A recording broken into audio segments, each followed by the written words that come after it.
This is the picture that first comes to your mind while talking about meditation. If you Google about meditation, you will find only and only the pictures of this posture. If you ask any random person how to do meditation, almost everyone will tell you this.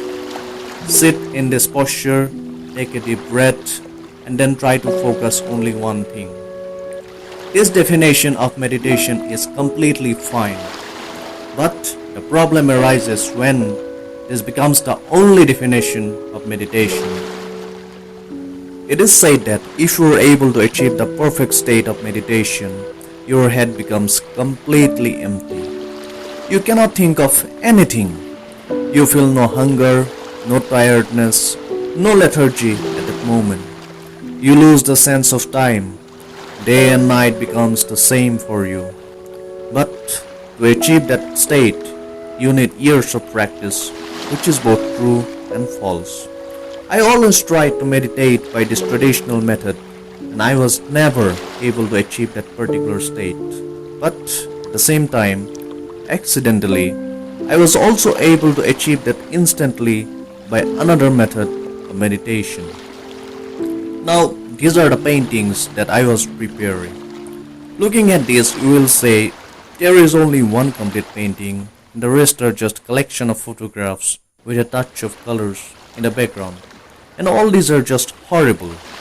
And to tell you the truth, you are absolutely right about your thoughts. I am not an accomplished painter, but I am not here to talk about the painting alone. I am here to talk more about the process of achieving that particular state of mind. These days, it's very hard to focus, especially when the cell phones are around us. Everyone can relate to those days when during the study hours, how we would get distracted by the silliest things. Hunger, hotness, coldness, and every other excuses you can think of. Nowadays, you will come across lots of comedic videos based on that particular moment. In clips, it looks quite funny, but how a disastrous effect those wastage of precious moments had on us, nobody talks about that. Now let's shift our conversation to a positive moment. The day I was preparing those paintings, that day I did not care where my cell phone was. I forgot about hunger. I did not care about taking a bath on that humid day. Because that day something was more appealing to me than cleanliness. I got angry at mom for calling me again and again to have chai. At last, she put it on my table. But I forgot about that. It got cold. I did not realize when the evening turned 3 a.m. in the morning. I still remember that emptiness in my head while putting those colors. That emptiness of mind when you are awake is one of the best feeling a human can have. So let's try to define meditation. Meditation is a process of immersing yourself into something to such an extent that you lose the sense of time and space. To put it in simple words, meditation is sleeping but with a conscious mind. It is the state where you become above the human emotions. It is the moment when you control the emotions and not the other way around. Now the $1,000,000 question is, how to make yourself capable to meditate anytime you want? The answer is pretty simple. Do what you are best at. Do what you are passionate about. Meditation is not hard. Finding that passion, finding that talent is hard.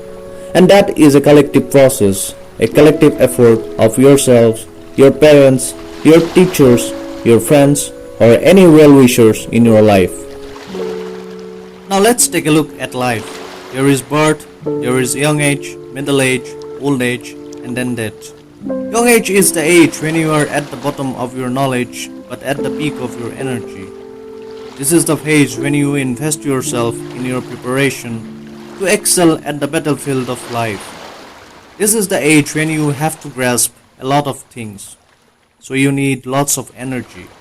That is why nature made youth so energetic.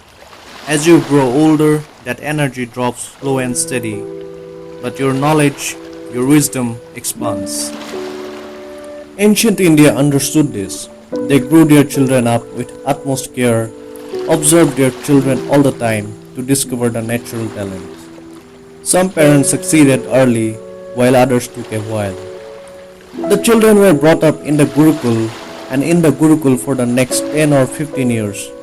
The Guru invested all his energy for the skill development of his students. He examined them day and night, prepared them for life according to their capabilities. When the students were ready, he relieved them saying, I did my share of preparing you for the life's battlefield. Now it's up to you how you use the skills to fight the battle. And as gratitude, the students offered him Guru Dakshina.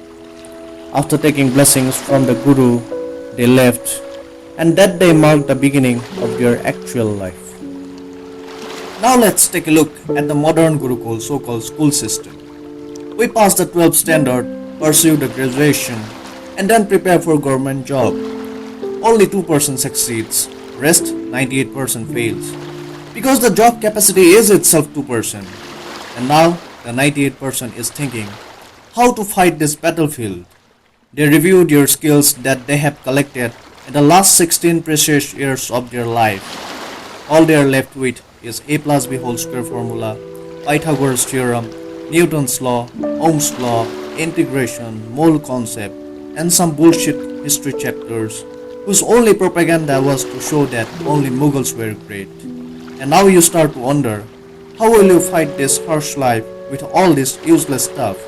Because this life only demands skill excellency. And then, slowly the frustration grows. Somehow you manage to find a job to survive, but you always keep asking yourself, what am I doing here? You feel like you are in a jail. You are just taking orders after orders. You find no satisfaction, because you are not adding any kind of value to your job. You are just mimicking. How do you suppose to add value when you have no interest in that task? Time goes on, frustration keeps growing more and more. All you want to do is escape, but that little salary keeps you tied to the company. A great guy named Mr. Wonderful once said, a salary is the drug they give you to forget your dreams. You become like a paid machine, and no one is trying to break this ecosystem. Even the one who is frustrated with this ecosystem is not contributing to this ecosystem. That you can see it on the online education system. Because of the frustration, you start listening to motivational speakers. If you are meditating something, you don't need motivational speech. You don't need tips and tricks to avoid distraction.